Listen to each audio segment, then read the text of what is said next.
बिस्मिल्लाहिर्रहमानिर्रहीम। अस्सलामुअलैकुम रहमतुल्लाहि व बरकातुहू। लाखों करोड़ों दरूदो सलाम नबी करीम सल्लल्लाहु अलैहि वसल्लम पर और आपकी आल पर। आज बेटा हम डिस्कस करेंगे Mann Whitney U test. First of all हम इसका टेस्टिंग प्रोसीजर डिस्कस करते हैं, उसके बाद फिर इस टेस्टिंग प्रोसीजर को अडॉप्ट करते हुए डिफरेंट न्यूमेरिकल सॉल्व करेंगे। मान विटनी यू टेस्ट बेटा एक नॉन पैरामीट्रिक टेस्ट है। हम अक्सर टी टेस्ट को यूज़ करते हैं दो इंडिपेंडेंट सैंपल के मीन को स्टडी करने के लिए। अब जब टी टेस्ट हम अप्लाई करते हैं तो हमारी दो अजम्पशंस होती हैं कि वो जो सैंपल की ऑब्जर्वेशंस हैं वो हमने इंडिपेंडेंटली सिलेक्ट की हैं, और दूसरा दोनों जो सैंपल्स हैं वो जिन पॉपुलेशन से हमने अडॉप्ट किए हैं उनका वेरिएंस सेम है, मतलब होमोसेडास्टिसिटी होल्ड करती है कि जो पेरेंट पॉपुलेशन है वो सेम यूनिफॉर्म वेरिएंस रखती है। अब ये दोनों अजम्पशंस अगर हमारी पूरी नहीं होती तो फिर हम दो सैंपल्स को स्टडी करने के लिए मान विटनी यू टेस्ट अडॉप्ट करते हैं। अब ये जो मान विटनी यू टेस्ट है इसकी सिंगल अजम्पशन है कि जो मीडियन है वेरिएबल्स का वो कंटिन्यूस होना चाहिए, यानी सिंगल अजम्पशन बेस्ड टेस्ट है ये, और वो वेरिएबल की कंटिन्यूटी के बारे में है। अब हम इसको यूज़ कैसे करते हैं? हम सबसे पहले जो हमें डाटा दिया जाता है दोनों सैंपल्स का, उस डाटे को हम असेंडिंग ऑर्डर में लिख लेते हैं और फिर हम उसकी रैंकिंग करते हैं। जब हम रैंक्स बना लेते हैं तो फिर हम उन सैंपल की ऑब्जर्वेशंस को छोड़ के हम उनके रैंक्स को यूज़ करते हैं। तो यहाँ पर जो हमारा हाइपोथेसिस बिल्डअप होता है, सबसे पहला जो स्टेप है नल और अल्टरनेटिव की हाइपोथेसिस से रिलेटेड, तो हम ये लिख सकते हैं कि दोनों पीडीएफ जो हैं वो सेम है जहाँ से सैंपल लिया गया है, या हम ये भी लिख सकते हैं कि दोनों मीडियन सेम है। इसके अलावा ग्रेटर देन इक्वल का सिंबल भी हम लगा सकते हैं, लेस देन इक्वल का सिंबल भी लगा सकते हैं। जो अल्टरनेटिव हाइपोथेसिस है ये नल हाइपोथेसिस का कॉम्प्लीमेंट है, तो अगर ये इक्वलिटी है तो यहाँ पर नॉट इक्वल बनेगा। अगर ये ग्रेटर देन इक्वल है तो अल्टरनेटिव में लेस देन होगा, अगर ये लेस देन इक्वल है तो अल्टरनेटिव में ग्रेटर देन होगा। दूसरा स्टेप हमारा है लेवल ऑफ सिग्निफिकेंस का। हर क्वेश्चन में अल्फ़ा की वैल्यू दी जाएगी। अगर किसी सवाल में अल्फ़ा नहीं दिया जाता तो हम अपनी तरफ से 5% यूज़ करेंगे। ये अल्फ़ा जो है ये डिग्री ऑफ डाउट है, इसे हम साइज़ ऑफ टेस्ट भी कहते हैं, और इसे probability of committing type 1 error भी कहा जाता है। तीसरा स्टेप हमारा टेस्ट स्टैटिस्टिक का है। अगर हमारा स्मॉल सैंपल है तो फिर हम ये टेस्ट स्टैटिस्टिक जो है ये यूज़ करेंगे। यहाँ पर म्यू एक्स और म्यू वाई जो है ये हमने इन दो फार्मूलाई की मदद से सॉल्व करना है। यहाँ पर टी एक्स जो है ये रैंक्स है इन एक्स सैंपल, और टी वाई जो है ये सम ऑफ रैंक्स है इन वाई सैंपल। अगर हमारा सैंपल लार्ज है और वहाँ पर हम फिर नॉर्मेलिटी को अप्लाई करेंगे तो हमारा जो टेस्ट स्टैटिस्टिक होगा वो इस फॉर्म में बनेगा, और ये जो जी है ये स्टैंडर्ड नॉर्मल डिस्ट्रीब्यूशन को फॉलो करेगा विद मीन 0 एंड वेरिएंस 1। यहाँ पर जो म्यू और सिग्मा है ये हम अडॉप्ट कर सकते हैं इन दो फार्मूलाई की मदद से। जो हमारा यू है या म्यू है ये n1 इंटू n2/2 से बनेगा, और जो सिग्मा है वो हम इस फार्मूले से निकालेंगे, और जो u की वैल्यू है वो हम minimum of U X U Y या म्यू एक्स म्यू वाई में से लेंगे। तो ये सारी इन्फॉर्मेशन जो है फिर हम इस फार्मूले में रख के इसको सॉल्व करेंगे। चौथा हमारा जो स्टेप है वो है क्रिटिकल रीजन का। तो क्रिटिकल रीजन में हमने नोटिस करना है कि हमारे अल्फ़ा की वैल्यू क्या है और अल्टरनेटिव हाइपोथेसिस का सिंबल क्या है। अगर हमारा अल्टरनेटिव हाइपोथेसिस जो है वो नॉट इक्वल का है तो इट मीन्स कि क्रिटिकल रीजन फिर दोनों टेल पर फॉल कर रहा है, और अगर अल्टरनेटिव हाइपोथेसिस ग्रेटर के सिंबल का है तो फिर क्रिटिकल रीजन हमारा राइट साइड पर फॉल कर रहा है, और अगर अल्टरनेटिव हाइपोथेसिस लेस के सिंबल का है तो क्रिटिकल रीजन हमारा लेफ़्ट साइड पर फॉल कर रहा है। तो ये टेबल की वैल्यूज़ जो हैं ये हम देखेंगे, और ये कैलकुलेटेड टेस्ट स्टैटिस्टिक की वैल्यू है, इनको फिर हम टेबल की वैल्यू से कंपेयर करके ऑब्ज़र्व करेंगे कि क्या हमारी ये सेंटर वाली कंडीशंस पूरी होती हैं। अगर सेंटर वाली कंडीशंस पूरी हो गई तो हम अपने नल हाइपोथेसिस को रिजेक्ट कर देंगे, अदरवाइज़ हम नल हाइपोथेसिस को एक्सेप्ट करेंगे। ये जो क्रिटिकल रीजन हमने डिस्कस किया है ये है फॉर लार्ज सैंपल। तो अगर हमारा सैंपल स्मॉल है तो फिर क्रिटिकल रीजन हम इस तरह बनाएंगे। अब ये वैल्यू जो है ये वैल्यू हमें मान विटनी यू टेबल से मिलेगी, और इस वैल्यू के साथ फिर हम अपनी टी की वैल्यू जिसे हम मिनिमम ऑफ म्यू एक्स या म्यू वाई बोलते हैं उसको कंपेयर करके देखेंगे कि वैल्यू हमारी सी आर में आती है या ए आर में आती है। अब बेटा इसको यूज़ करते हुए हम डिफरेंट न्यूमेरिकल जो है ना वो सॉल्व करते हैं। न्यूमेरिकल वर्क पे आने से पहले आपने ये दो वेरिफिकेशंस को ज़रा समझना है।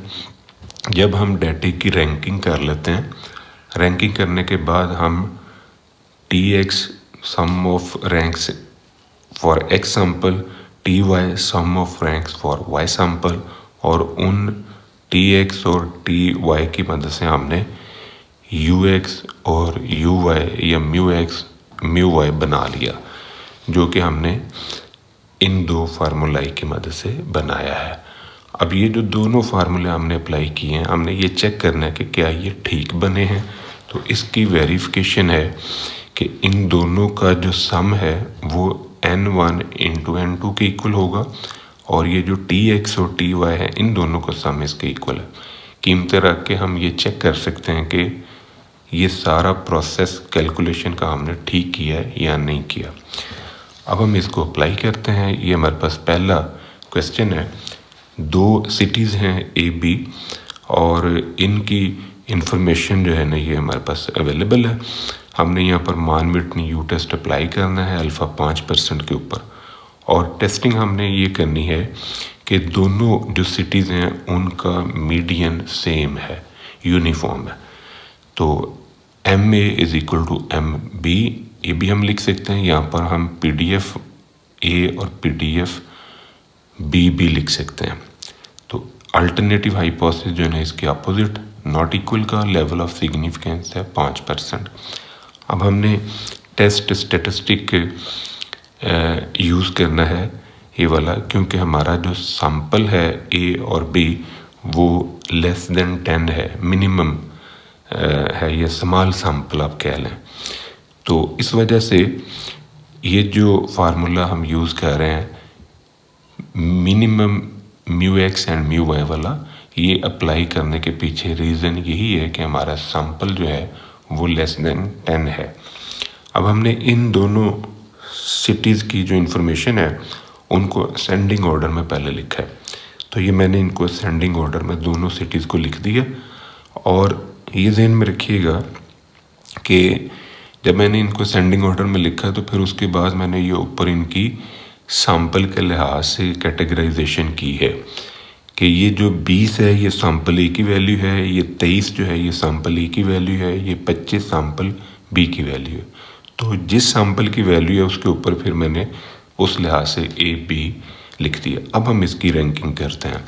तो सबसे छोटी वैल्यू हमारे पास ये 20 है, 1 नंबर आ गया, 2 3 4 5 6 7। अब ये टाई पड़ी हुई है तो इसका नंबर बनना है 8 और इसका बनना है 9। तो 8 और 9 को जमा किया, 2 पे तकसीम कर लिया, तो ये 8.5 मैंने 42 को दे दिया, 8.5 मैंने इस 42 को दे दिया।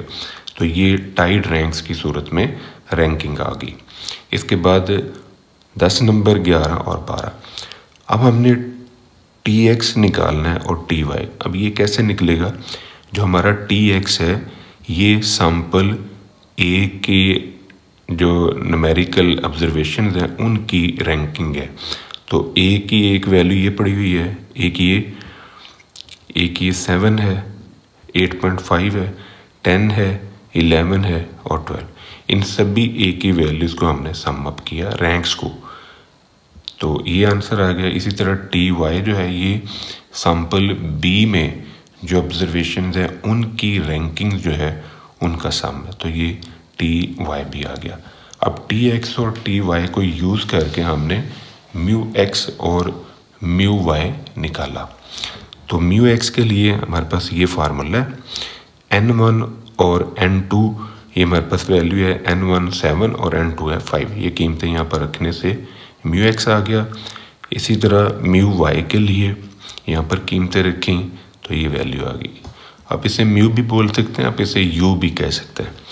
तो अब हमारा जो टेस्ट स्टैटिस्टिक है mu minimum of UX and UY, तो इन दोनों में से जो नंबर मिनिमम है, आप नोटिस करें कि दोनों का आंसर बाय चांस सेम आया हुआ है, तो फिर हम यही एक नंबर जो है ये यूज़ कर रहे हैं। क्रिटिकल रीजन में अब हमने आना है और क्रिटिकल रीजन में मान विटनी यू टेस्ट का टेबल हमने यूज़ करना है और अल्फ़ा की वैल्यू है 5% और अल्टरनेटिव हाइपोथेसिस हमारा 2 साइडेड है, नॉट इक्वल का। तो ये मेरे पास डॉक्टर अफजाल बेग साहब का टेबल है जिसमें अल्फ़ा की वैल्यू जो है ये मैंने यूज़ करनी है 5% और 2 टेल्ड टेस्ट जो है ये मैंने लेना है। यहाँ पर जो वैल्यू है 5% फॉर 2 टेल के लिए, तो ये टेबल है मेरे पास 5% फॉर, ये है जी, ये टेबल है पेज नंबर 96 पे ये टेबल है, डॉक्टर अफजाल बेग साहब का ये टेबल है और इसमें 96 पेज पे ये वैल्यू पड़ी हुई है।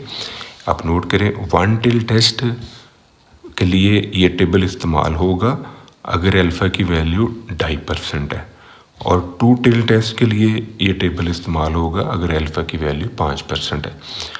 हमारा जो टेस्ट है वो 2 टेल है क्योंकि जो अल्टरनेटिव हाइपोथेसिस है वो नॉट इक्वल का है और अल्फ़ा की वैल्यू है 5। तो N1 आपके पास 7 है, N2 है 5। तो N1 जो है ये वाली वैल्यूज़ N1 की हैं, ये N2। N1 की वैल्यू मैंने ली 7 और इधर से 5 इनको अटैच किया, तो मेरे पास जो क्रिटिकल वैल्यू आती है वो है 5। तो अब 5 के साथ मैंने कंपेयर करना है। आप नोट करें कि ये मैंने क्रिटिकल वैल्यू टेबल से ली है 5। ये जो वैल्यू है अब इसको मैं इसके साथ कंपेयर करता हूँ, तो आप नोटिस करें कि ये वाली वैल्यू जो है ये इससे बड़ी है, इससे बड़ी है, तो फिर ये AR में आ गई। AR में आने की वजह से हम अपने नल हाइपोथेसिस को रिजेक्ट नहीं करेंगे, हम उसे एक्सेप्ट कर लेंगे। अब इसी से रिलेटेड एक और क्वेश्चन हम करते हैं। अब ये क्वेश्चन जो है यहाँ पर हमें X और Y 2 सैंपल्स दिए और इनके ऊपर हमने टेस्टिंग करनी है और हाइपोथेसिस हमारा है कि जो X का मीडियन है ये लेस देन है मीडियन ऑफ Y से, मतलब 1 टेल टेस्ट ये बन गया। Median of X less than median of Y, ऊपर हम लिखते हैं कि नहीं, या मीडियन ऑफ X और मीडियन ऑफ Y बराबर हैं या मीडियन ऑफ X जो है वो मीडियन ऑफ Y से बड़ा है। Level of significance 5% test statistic हमारा ये यूज़ होगा, क्यों कि सैंपल का जो साइज़ है वो लेस देन 10 है, स्मॉल सैंपल है, इस वजह से हम ये यूज़ कर रहे हैं। तो हमने सबसे पहले अपने डाटे की रैंकिंग की, यानी ये जो XY की ऑब्जर्वेशन हैं इनको मैंने असेंडिंग ऑर्डर में लिख लिया। असेंडिंग ऑर्डर में लिखने के बाद जो वैल्यू X सैंपल की थी उसके ऊपर X लिख दिया है, जो वैल्यू वाई सैंपल की थी उसके ऊपर मैंने वाई लिख दी है। अब हमने टी एक्स और टी वाई निकालना है। तो टी एक्स के लिए जो एक्स सैंपल की रैंकिंग है, यानी ये एक्स सैंपल की वैल्यू है, इसकी रैंकिंग में ये 4 आ रहा है, तो ये एक्स की रैंकिंग जो है ना ये मैंने सम अप कर ली। इसी तरह जो टी वाई है इसमें वाई सैंपल की रैंकिंग्स को मैंने यूज़ किया। टी एक्स और टी वाई को यूज़ करके तो ये हमने म्यू एक्स और म्यू वाई निकाला। n1 की वैल्यू है 4 और n2 की वैल्यू है 7। ये कीमतें यहाँ पर रखने से, यानी ये टी एक्स की जगह पर रखा 28.5 और n1 की जगह पर रखा 4, इसको सॉल्व किया तो ये आंसर। इसी तरह यहाँ पर n2 की जगह पर 7 और टी वाई की जगह पर 37.5, तो ये आंसर आ गया। अब हमारा जो टेस्ट स्टेटिस्टिक है वो minimum of U x and U y, तो ये 9.5 जो है ये मिनिमम है। क्रिटिकल रीजन में अब हमने आना है, तो क्रिटिकल रीजन में हमारा जो अल्फ़ा है वो 5% है और टेस्ट हमारा 1 टेल है, क्योंकि अल्टरनेटिव हाइपोथेसिस जो है वो हमारा लेस देन के सिंबल का है। तो अब हमने 1 टेल वैल्यू जो है ना वो यूज़ करनी है। तो ये मेरे पास जो टेबल है मान विटनी यू टेस्ट का टेबल, यहाँ पर अगर हमारा 1 टेल टेस्ट है तो फिर अल्फ़ा की वैल्यू 5% के लिए ये टेबल यूज़ होगा, और अगर हमारा 2 टेल टेस्ट है तो यही टेबल अल्फ़ा की वैल्यू 10% के लिए यूज़ होगा। अब हमारे पास जो n है n1 की वैल्यूज़ हैं 4 और n2 है 7, तो यहाँ से n1 की वैल्यू 4 लेंगे और इधर से 7, तो ये क्रिटिकल वैल्यू हमारे पास आ रही है 4, ये 4 और इधर से 7, तो ये 4 जो है ये क्रिटिकल वैल्यू आ गई। अब हमने इस कैलकुलेटेड वैल्यू को इससे कंपेयर करना है। तो आप नोटिस करें कि जब हम ये वैल्यू इससे कंपेयर करते हैं तो ये कंडीशन हमारी पूरी नहीं हो रही। जब ये कंडीशन पूरी नहीं हो रही तो फिर हमारा जो नल हाइपोथेसिस है वो रिजेक्ट नहीं होगा, क्योंकि ये टेस्ट स्टेटिस्टिक का आंसर जो है ये हमारा AR में गिरा है, CR में नहीं गिरा। अब ये नेक्स्ट हम क्वेश्चन करते हैं फॉर लार्ज सैंपल। यहाँ पर लार्ज सैंपल के लिए जो क्वेश्चन हम यूज़ कर रहे हैं, ये डाटा है x और y का। अल्फ़ा की वैल्यू है हमारे पास 1% और ये नल हाइपोथेसिस आपने टेस्ट करना है, यानी मीडियन x जो है या तो मीडियन y के बराबर है या मीडियन y से बड़ा है। तो यूजिंग मान विटनी यू टेस्ट हाइपोथेसिस हमारे पास बना हुआ है, अल्फ़ा की वैल्यू 5%, टेस्ट स्टेटिस्टिक। अब हम ये फार्मूला यूज़ कर रहे हैं। अब ये फार्मूला यूज़ करने के पीछे रीज़न हमारा लार्ज सैंपल होना, क्योंकि जो सैंपल x और y के अंदर नंबर ऑफ ऑब्जर्वेशन है वो 10 से कम नहीं है, तो इस वजह से ये लार्ज सैंपल होने की वजह से ये वाला फार्मूला हम यूज़ करेंगे। अब हमने क्या करना है, ये जो x और y का डाटा है इसकी हमने करनी है रैंकिंग। तो जब हम इसकी रैंकिंग करते हैं, इसको हम असेंडिंग ऑर्डर में पहले लिखते हैं। तो सारी ऑब्जर्वेशन को मैंने ये असेंडिंग ऑर्डर में लिख दिया। ये जो ऑब्जर्वेशन है ये असेंडिंग ऑर्डर में दोनों सैंपल की वैल्यूज़ को लिखा। अब जो ऊपर x y लिखा हुआ है ये पहली वैल्यू x सैंपल की है तो इस वजह से x लिखा हुआ है, दूसरी वैल्यू भी x की है, ये वैल्यू y सैंपल की है तो इस वजह से ऊपर y लिखा हुआ है। अब हमने इनकी रैंकिंग की तो ये पहले 1 2 3 4 इस तरह ये चल रहा है। तो सबसे छोटी वैल्यू को 1 नंबर दिया, फिर उससे बड़ी को 2, फिर 3 4 एंड सो ऑन। अब हमने सम ऑफ x रैंक्स निकालना है। तो ये जो जहाँ जहाँ x पड़ा हुआ है इनके अगेंस्ट जो रैंक्स हैं इनको मैंने सम अप किया, यानी इस डाटे में से जो x ऑब्जर्वेशन है उनके रैंक्स को हमने सम अप किया, तो ये हमारे पास आ गया tx। इसी तरह जो y सैंपल की ऑब्जर्वेशंस हैं उनके अगेंस्ट जो रैंक्स हैं उनको सम अप करने से ये ty आ गया। तो ये tx और ty को यूज़ करके ये मैंने म्यू x और म्यू वाई निकाला। यहाँ पर टी एक्स की जगह पर 69 और टी वाई की जगह पर 162, n1 हमारा 10 है और n2 की वैल्यू 11। ये कीमतें रखने से ये हमारा एंड रिज़ल्ट निकल आया। अब चूँकि हम लार्ज सैंपल में काम कर रहे हैं, तो लार्ज सैंपल में काम करने की वजह से हमारा जो टेस्ट स्टैटिस्टिक है वो ये वाला है। ये u जो है ये मिनिमम है म्यू एक्स म्यू वाई या यू एक्स और यू वाई। तो जो मिनिमम वैल्यू है वो ये 14 है, क्योंकि ये आपने यू एक्स और यू वाई आपने निकाला। यू वाई हमारा 96 है और यू एक्स है 14। तो ये u की वैल्यू आ गई। अब म्यू u निकालना है, यानी ये वाली कीमत। तो इसके लिए ये फार्मूला है n1 n2 डिवाइड बाई 2 और सिग्मा u। तो सिग्मा u के लिए ये फार्मूला n1 n2 की कीमतें रखने से ये आंसर्स आ गए 1, 2 और 3। इन तीनों आंसर्स को हम उठाएंगे और इस फार्मूले में रखेंगे। तो इससे हमारे पास ये एंड रिजल्ट आ गया z का कैलकुलेटेड। अब हमने आना है क्रिटिकल रीजन में। तो क्रिटिकल रीजन में हमारा जो अल्टरनेटिव हाइपोथेसिस है वो लेस के सिंबल का है। तो इस वजह से क्रिटिकल रीजन में हमारा जो क्रिटिकल एरिया है वो लेफ़्ट टेल पे बन रहा है।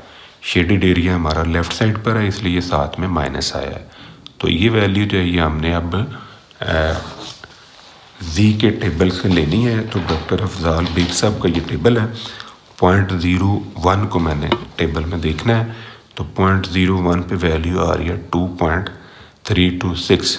ये मैंने इन्वर्स नॉर्मल फंक्शन से वैल्यू ली है 2.326। इसके साथ माइनस हमने खुद लगाना है। उसकी रीज़न ये है कि ये वैल्यू हमारी लेफ़्ट साइड पर है। अब इस आंसर को जो कि कैलकुलेटेड है, इस आंसर को हम इससे कंपेयर करते हैं। तो जब हम इसको इससे कंपेयर करते हैं तो आप नोटिस करें कि ये वाली कंडीशन पूरी हो रही है। ये वाला आंसर जो है ये हमारा CR में गिर रहा है। तो CR में गिरने की वजह से हम अपने नल हाइपोथेसिस को रिजेक्ट कर देंगे। अब इसी क्वेश्चन के अंदर लेट्स सी कि आपका जो अल्टरनेटिव हाइपोथेसिस है अगर वो नॉट इक्वल का होता तो फिर इस क्वेश्चन में हमारा क्रिटिकल रीजन बनना था ये वाला। मतलब क्रिटिकल एरिया जो है फिर दोनों टेल पर फॉल करेगा, लेफ़्ट पर भी और राइट पर भी। तो ये वैल्यू फिर 1.96 हमने टेबल से देखनी है। तो ये 0.02 को हम 5 पे ले जाएंगे तो ये आंसर आ रहा है 1.96। इधर से 0.2 और इधर से 0.005। तो अब ये जो वैल्यू है इसके साथ हम अपनी कैलकुलेटेड वैल्यू को कंपेयर करते हैं जो कि 2.89 है माइनस की। तो माइनस की वैल्यू जब यहाँ लिखेंगे तो ये प्लस हो जाएगी। तो फिर ये कंडीशन हमारी पूरी होगी क्योंकि 2.89 जो है इससे बड़ा है। तो इस सूरत में हमारा जो नल हाइपोथेसिस है वो रिजेक्ट हो जाएगा। क्यों कि कैलकुलेटेड वैल्यू जो है ना वो CR में गिरेगी। CR में गिरने से नल हाइपोथेसिस रिजेक्ट होगा। इसी तरह देखें अगर हमारा अल्टरनेटिव हाइपोथेसिस ग्रेटर के सिंबल का होता तो फिर जो क्रिटिकल वैल्यू है या क्रिटिकल रीजन है हमारा फिर वो राइट साइड पर बनना था, यानी राइट टेल। तो फिर ये टेबल की वैल्यू आनी है 1.645। तो जब हम